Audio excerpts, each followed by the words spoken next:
यहाँ देखिए दोस्तों कितने बेस्ट तरीके से जो है जो यूपीएससी में हर साल क्वेश्चन पूछे जाते हैं बौद्ध वास्तुकला के ऊपर जो है कितना अच्छा मेंस के लिए आंसर राइटिंग किया है। आप यहाँ देख सकते हैं मैंने बौद्ध वास्तुकला के ऊपर जो आंसर राइटिंग किया है उसका देखो डायग्राम और मैपिंग भी यहाँ मैंने बना दिया है। हर साल आप देखिएगा यूपीएससी रैंक 1, 2, 3 जो भी टॉप करते हैं हर साल जो इससे क्वेश्चन पूछे जाते हैं कला और वास्तुकला से, वहां पर वो जरूर इस डायग्राम का यूज करते हैं और इसको आपको बनाना भी है। और देख करके ये मत सोचिए कि इसको बनाने में टाइम लगेगा।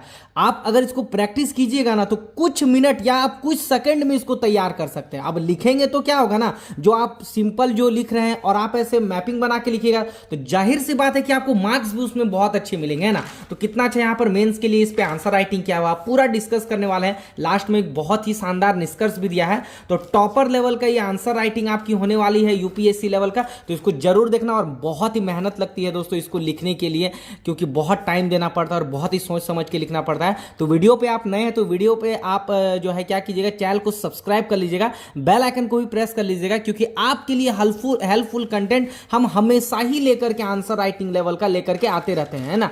चलिए वीडियो को भी स्टार्ट करते हैं। यहां पर देखिए क्वेश्चन क्या कहा गया है, बौद्ध वास्तुकला वह आधारशिला बनाई, यानी बौद्ध वास्तुकला ने वह आधारशिला बनाई जिस पर जो है भारतीय वास्तुकला की अधिकतर उपलब्धियों का जो है निर्माण हुआ। ये जीएस पेपर 1 के लिए है, आर्ट एंड कल्चर का, और हर साल इससे लगभग क्वेश्चन पूछे जाते हैं। ठीक है, तो इसको भी डिस्कस करने वाले हैं। ठीक है, तो यहां पर आंसर यहीं से आपको स्टार्ट करना है। तो पहले क्या लिखना है कि बौद्ध वास्तुकला बुद्ध के जीवन के विविध पहलुओं, बुद्ध से जुड़े प्रतीकों और उनसे कथाओं और कहानियों से प्रेरणा लेती है, जिस पर भारतीय वास्तुकला की अधिकतर उपलब्धियों का निर्माण हुआ। थोड़ा सा आपको हेडिंग देना है, जो स्टार्ट करना है ऐसे है ना प्रेजेंटेशन। उसके बाद यहां पर देखना है कि क्या इसका इंपॉर्टेंस है औरों से, जैसे जहां यूनानी लोग मानव की त्रुटिहीन मूर्ति बनाने के लिए ख्यात थे एवं चीन स्मारकीय और ढांचे खड़े करने में तैयार था, वहीं भारतीय वास्तुकला, क्योंकि भारतीय वास्तुकला के परिप्रेक्ष्य में पूछा गया है, तो भारतीय वास्तुकला सौंदर्यमय रूप से और सुख देने वाली आध्यात्मिक, और जो जो इंपॉर्टेंट है ना उसको आप हेडलाइन कीजिए, जैसे सौंदर्यमय परख थी इसकी कला में, आध्यात्मिकता थी, तो उसको आप थोड़ा सा हेडलाइनिंग कीजिए।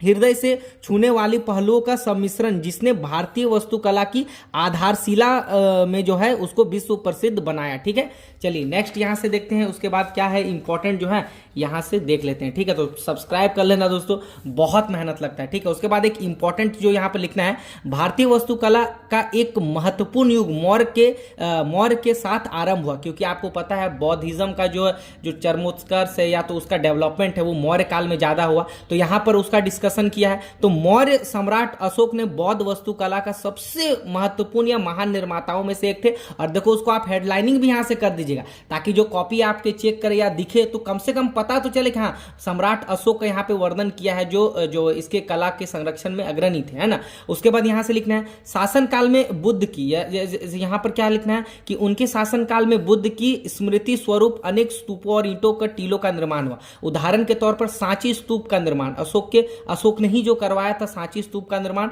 जो बौद्ध वास्तुकला का एक उत्कृष्ट उदाहरण है। और देखो उसका मैंने डायग्राम भी बना दिया है, एक गुंबद बना दिया है, उसको लिख दिया है। ऊपर जो छत्र था इसके नीचे वाले को हर्मिका बोला जाता था, और जो इसके बीच में ऐसे गुंबद ये पिलर टाइप का था उसको यस्ती कहा जाता था। और ये जो आपका पिलर यहाँ पर देखने को मिले इसको दक्षिणापथ कहा जाता था, है ना। उसके बाद स्तूप गुंबद तो आपको पता ही है, ये इसको तोरण बोला जाता था, पश्चिमी तोरण, ये सीढ़ी नुमा द्वार हो गया, है ना। उसके पत्थर का जो बड़ा था, मतलब इसमें जो इंपॉर्टेंट है जैसे छत्र, हर्मिका, तोरण और यस्ती और गुंबद, इतना आप डिस्कस कर देते ना तो बहुत अच्छे लेवल का आपको यहां से मार्क्स मिल जाता है। और इसको आप डेली प्रैक्टिस कीजिए इसको बना करके। ठीक है, बाकी इसी तरह के हैंड रिटन नोट तो हम अपने टेलीग्राम ग्रुप में डालते ही रहते हैं, तो बहुत ही जस्ट 101 टाइम फी के साथ वहां बना दिया प्रैक्टिस के लिए, तो वहां भी आप ज्वाइन कर सकते हैं ना। कमेंट सेक्शन में नंबर दे दिया। जैसे देखो मौर्यों की समृद्धि तथा नई धार्मिक जागरूकता का नतीजा सभी क्षेत्रों की उपलब्धियों के रूप में सामने आया।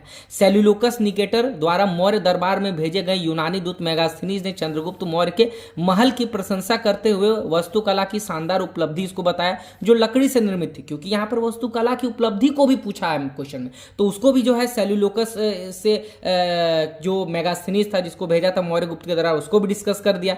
तो इससे भी एक अच्छा जो है अट्रैक्टिव मार्क्स हमको मिल सकता है। बौद्ध वास्तुकला की कुछ महत्वपूर्ण विशेषताएं, एकात्मक स्तंभ, इसको भी हम हेडलाइनिंग करना भूल गए थे, लेकिन आप कर दीजिएगा। ठीक है, जो एक पत्थर को काट कर बनाई गई अति जो है पॉलिशदार सतही थी, है ना। अलंकृत स्तंभ हो गया, ऊपरी भाग में बने उत्कृष्ट शिखर हो गया, उसका यहाँ पर उदाहरण था।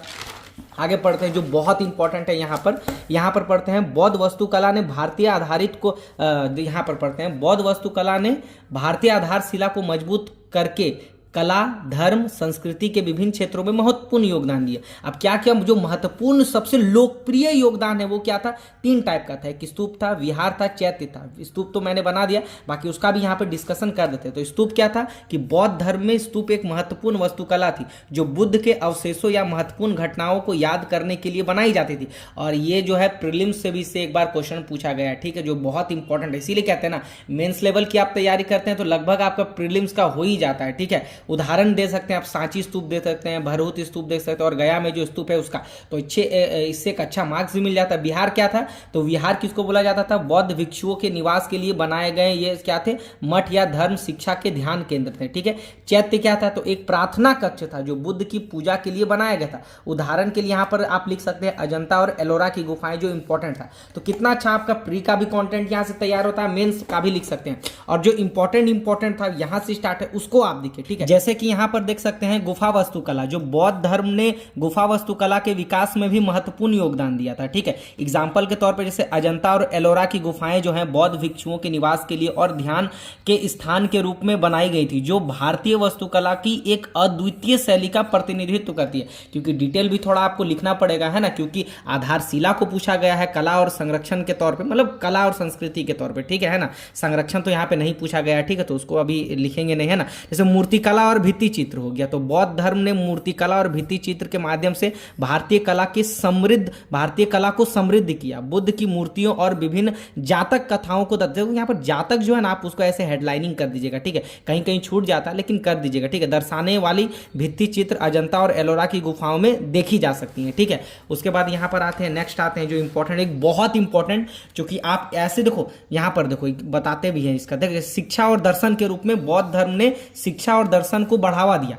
मैं तक्षशिला, नालंदा और विक्रमशिला को ऐसे सीधा भी लिख सकता था, लेकिन 3 लाइन हेडिंग देके इसलिए लिखा हूं ताकि ये हाईलाइट हो कॉपी चेक में, ठीक है। तो ये बहुत इंपॉर्टेंट हो जाता है, ठीक है। तो यहां पर जो दर्शन और शिक्षा को बढ़ावा दिया, जिसमें इंपॉर्टेंट था तक्षशिला, नालंदा, विक्रमशिला। उसके बाद यहाँ पर जैसे प्रसिद्ध आवासीय विश्वविद्यालयों की स्थापना ने भारतीय शिक्षा प्रणाली में बौद्ध धर्म का योगदान दिया, ठीक है। देखो क्वेश्चन के ही अकॉर्डिंग यहाँ पर जा रहा है, ठीक है। उसके बाद आते हैं सांस्कृतिक आदान प्रदान। बौद्ध धर्म ने भारतीय संस्कृति को विदेशों में भी पहुंचाया। बौद्ध भिक्षुओं ने बुद्ध के उपदेशों को विदेशों में फैलाया और विदेशी बौद्ध तीर्थयात्री ज्ञान की खोज में भारत आए, जिससे सांस्कृतिक आदान प्रदान का प्रचार प्रसार हुआ, उसको भी लिख सकते हैं। और जो लास्ट में एक सबसे इंपॉर्टेंट यहाँ पर क्या देना है आपको, निष्कर्ष देना है, ठीक है। निष्कर्ष क्या देना है यहाँ पर, ध्यान से पढ़िए। बौद्ध धर्म वास्तुकला ने भारतीय आधारशिला को मजबूत करके भारतीय संस्कृति, कला, शिक्षा के विकास में महत्वपूर्ण योगदान दिया। स्तूप हो गया, विहार हो गया, चैत्य हो गया, गुफा हो गया, मूर्ति कला हो गया, भित्ति चित्र हो गया, और शिक्षा ने भारतीय संस्कृति को समृद्ध किया और इसे वैश्विक स्तर पर पहुंचाया। तो एक छोटा सा निष्कर्ष भी यहां पर देख सकते हैं। बाकी इसको आप मल्टीपल टाइम जितना रिवीजन कीजिएगा लिख करके उतना अच्छा याद होगा। बाकी हैंड रिटन नोट्स के लिए आप हमारे टेलीग्राम ग्रुप में भी ऐड हो जाना, बहुत ही कम प्राइस बना दिया है, कमेंट सेक्शन में मैंने नंबर दे दिया है, और इसका आप जरूर प्रैक्टिस करो। आप देखना जो टॉपर्स होते हैं इसको जरूर बनाते हैं, बौद्ध धर्म से क्वेश्चन पूछा जाता है तो देखो अट्रैक्टिव भी लगता है और मार्क्स भी मिलता है। बाकी इसको आप लिख लेना एंड सब्सक्राइब कर लेना, लाइक कर देना और इसको शेयर कर लेना। बाकी मिलते हैं नेक्स्ट वीडियो में।